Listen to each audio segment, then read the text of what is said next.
So, Michael, do you want to tell us about yourself and your life before you had back pain?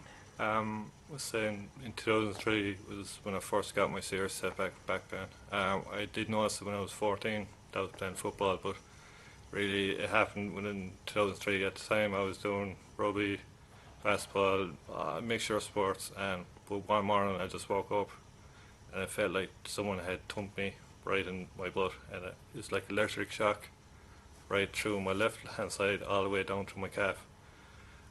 It lasted at that time for about at the time I was going to college at the same time. It lasted for about 3 to 4 months, constant. So after a while, then it did settle down.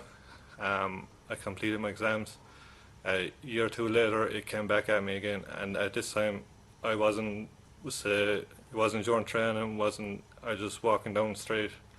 I just stepped off the footpath, and it was like an electric shock straight through my body. And what I noticed, the only relief I got was put my hands against the wall. I couldn't straighten up properly, and it was like, here we go again. And but since that point, I was still training. I waited, 4 or 5 weeks for it to settle down. Went back training. Felt tight, felt tight. I used to train. At the time, I was training maybe 4 or 5 times a week. I was still fairly active, but I was still getting constant pain. And what I noticed after each training session, the recovery time, pain-wise, between one session and the next session was too long.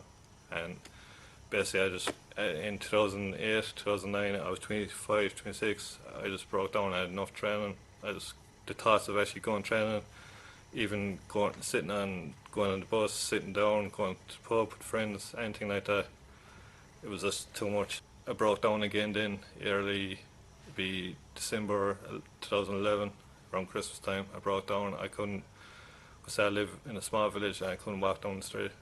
I had to stop 3 or 4 times walking down the street. Sitting down was too painful. I had to kind of sit on my side, put a leg over the arm of the chair. If I was going to bed, I had to sleep on my side and put a pillow between my legs just to get any kind of relief.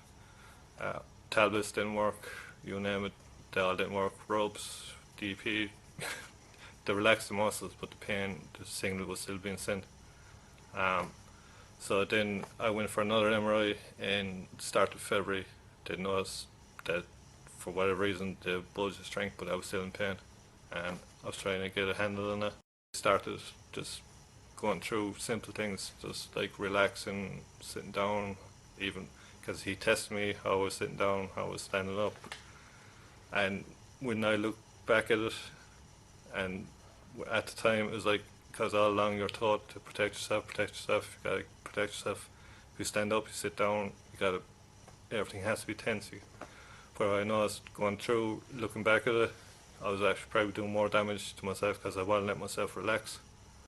Since I started doing it with yourself, I can pick up a chair, you name it, I can pick it up, and I'm not thinking as such about it, and just relaxing, going through it like I normally would say if I in my teenage years.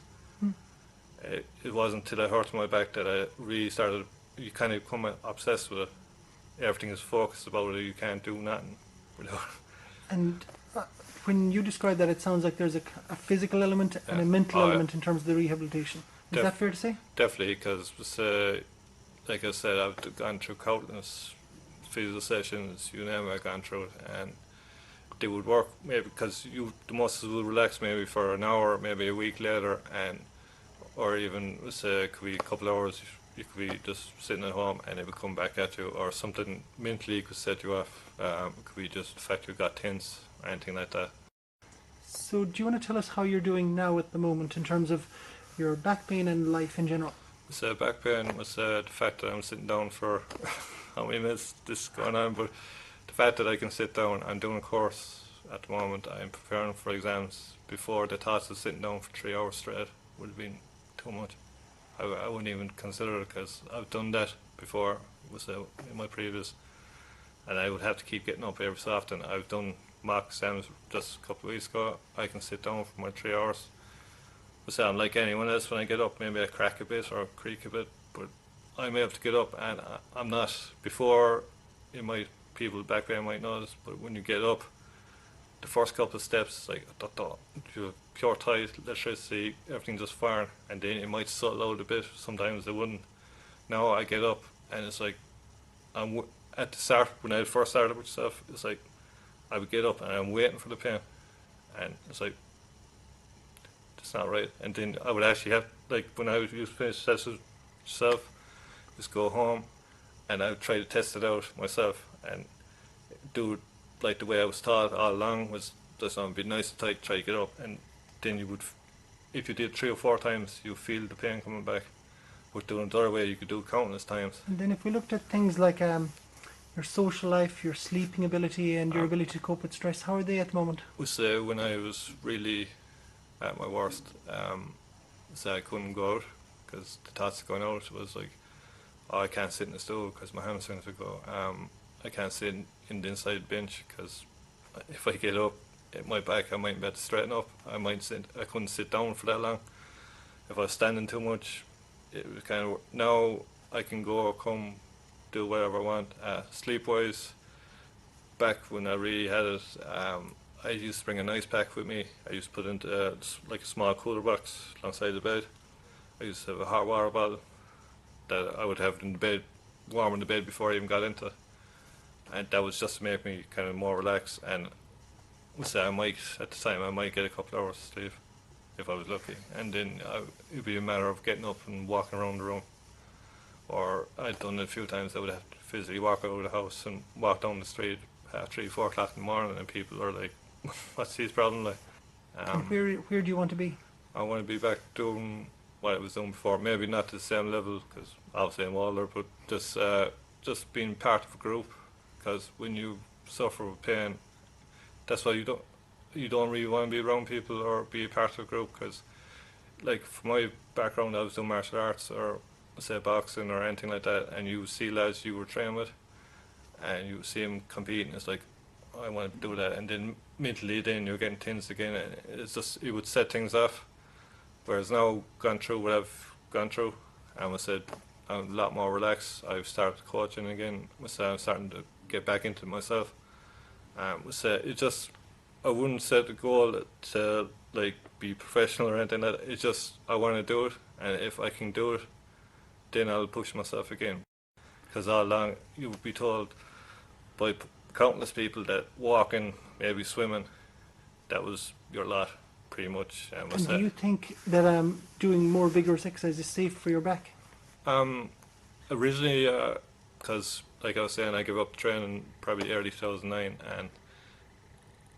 and when I first did it, it probably sounded good, but after a couple of months, it made no difference. So your pain was no better, and you were missing out on the sport. It was actually coming on at different, before, like, it used to be after a session, maybe the following morning, you would find it, that kind of way. Whereas now, it was in 2009, the time, it was like, I could just walk down to the shop and it would come at me. And like, or I could just reach for the control or something like that. And it would be just some simple things. And when I noticed I was starting to feel weak as well with it, say my lower body, especially with say my calves, because one calf used to be roasting hot, the other calf it was kind of like opposite. But since I started this, I had a few setbacks along the way, but like I'm getting there again. I'm able to walk myself, sitting down, no bother, and that's it. And you mentioned a couple of MRIs showed things like disc bulges, and which were actually getting smaller despite your pain getting worse. That was. What do you think was causing your pain, and how important are those disc bulges for your pain at the moment? Are you worried about them? No, I'm not worried about it, because like from now I realise that like so many people in the population they probably have a bigger bulge than me, probably have more areas than what I had, and necessarily it probably wasn't just the bulge that was causing it, it's all the other factors, because I was so tense. And they all focus on strengthening the core, strengthening the core, strengthening the core, which in theory is good, but say if I walked into a shop or if I was at work and someone set me off, there was no actual sight to that was being brought across. It's like, oh, I'm being tense again, and now everything is tense, and now the pain is back again. Whereas now I know if I relax, get by, I might get a trigger of pain, But I know if I just relax, go away, do something, come back, I'm back pretty normal again.